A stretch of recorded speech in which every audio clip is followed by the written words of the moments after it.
বিসমিল্লাহির রহমানির রহিম। আসসালামু আলাইকুম প্রিয় দর্শক, সবসময় কৃষির আপডেট আপনাদেরকে আমি দিয়ে থাকি। সেটা হলো বস্তায় আদা চাষ নিয়ে দীর্ঘদিন আপনাদের সাথে পরিচিত মুখ।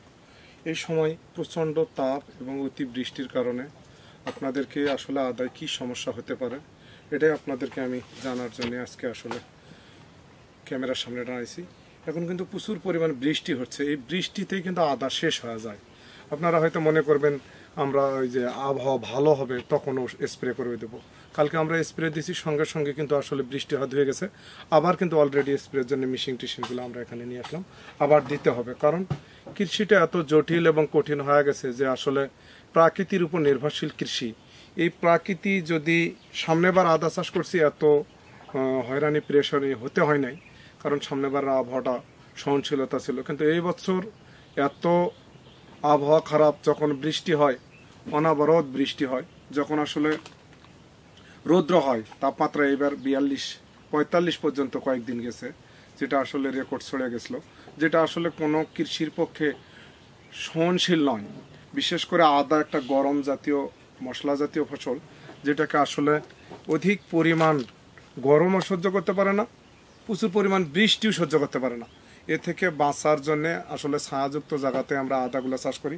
তারপরেও আমাদের বারবার ব্লাস্ট ধরে, বারবার আমরা স্প্রে করতেছি, বারবার ব্লাস্ট ধরতেছে, বারবার স্প্রে করতেছি, করে আসলে যুদ্ধ করে কৃষিটাকে বাঁচার জন্য চেষ্টা করতেছি। আপনারা আমাদের জন্য দোয়া করবেন, আমরা যেন আদা চাষে থুবড়ে না পড়ি। আদাতে অনেক নতুন নতুন উদ্যোক্তা আসছে, কিন্তু আসলে আবহাওয়া যদি অসহনশীল হয়, এটা আসলে উদ্যোক্তা তা আমাদের কিছু করার থাকে না। কারণ এই কৃষিগুলো নির্ভর করে আল্লাহ প্রদত্ত জিনিস, প্রাকৃতির উপর নির্ভরশীল। তাই আমরা চেষ্টা চালিয়ে যাচ্ছি, আমরা সবসময় স্প্রেগুলো নিয়মিত করব।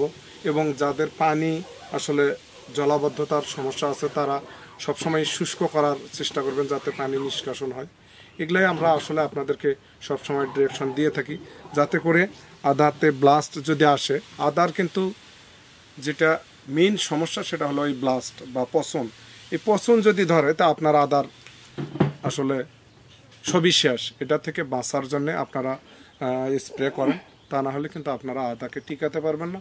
যখন আপনারা ক্ষতিগ্রস্ত হবেন, এই যে দীর্ঘ 5 বছর ধরে আমরা আপনাদের সাথে চিল্লাচিল্লি করে যে আদা চাষ করেন, আদা চাষ করেন, আদা চাষ লাভজনক, তাহলে এটা থেকে কিন্তু আমরা আসলে চলে যাব। এবং যখন বহির্বিশ্ব থেকে আদা আমদানি করতে হবে, তখন এই দেশের অর্থনীতির অবস্থা তো এমনিতেই খারাপ, আরও খারাপ হওয়া যাবে। তাই যার যেটুকুই আছে সেইটুকুকে প্রাকৃতিক দুর্যোগ মেনে নিয়ে এগুলাকে কঠিন থেকে কঠিনতর পরিচর্যা করে আমাদেরকে অন্তত এবছর লাভ না হোক, অন্তত যেটা আমরা বিনিয়োগ করছি, আমি মোটামুটি আদার উপর 16 থেকে 25 লক্ষ টাকার মতো বিনিয়োগ করছি সব মিলে। যেটা যদি আমি রক্ষা না করতে পারি, তাহলে কিন্তু আমার সবই শেষ। এই যে দীর্ঘদিনের যতটুকু পুঁজি ছিল, আমরা কিন্তু কৃষিতে বিনিয়োগ করছি, এই বিনিয়োগ যদি আমরা রিমুভ না করতে পারি, তাহলে কিন্তু সর্বক্ষান্ত হয়ে যাব। তাই আপনাদেরকে অনুরোধ করতেছি, আপনারা যাদের আদা আছে, মাটিতেও যারা করতেছেন, জমিতে বারবার যাবেন, মাটি যেন শুষ্ক থাকে, পানি যেন জলাবদ্ধতা না থাকে, এবং নিয়মিত পচন রোধের ওষুধগুলো দিবেন। আজকে এইটুকুই আপনাদেরকে দেওয়ার জন্যই আসলে ভিডিওতে আসা। আসলে যখন কৃষিতে কোনো মন্দা যায়, তখন কিন্তু আসলে ভালো লাগে না। পেঁপার গাছগুলো পড়ে গেছে, সবচেয়ে বড় সমস্যা পেঁপাতে বীজ পাচ্ছি না। পুকুরে দূরের খিয়াতে আমাদের মাছগুলো দেখছিলেন, শিং মাছ এত হয়েছিল, গোটাল বিলে যে যেখানে যেভাবে পারতেছে মারতেছে, প্রচুর পরিমাণ আসলে ক্ষতি হয়ে গেছে এই যে আশ্বিন মাসের এই বৃষ্টিটুকুতেই। তারপরেও আমরা আশা ছাড়ি নাই যে আল্লাহ একদিক দিয়ে নিবে, একদিক দিয়ে দিবে। কৃষি মানেই লাভ লস নিয়ে থাকি। আপনারা আমাদের জন্য একটু দোয়া করবেন। এই আশা ব্যর্থ করে শেষ করলাম। আসসালামু আলাইকুম।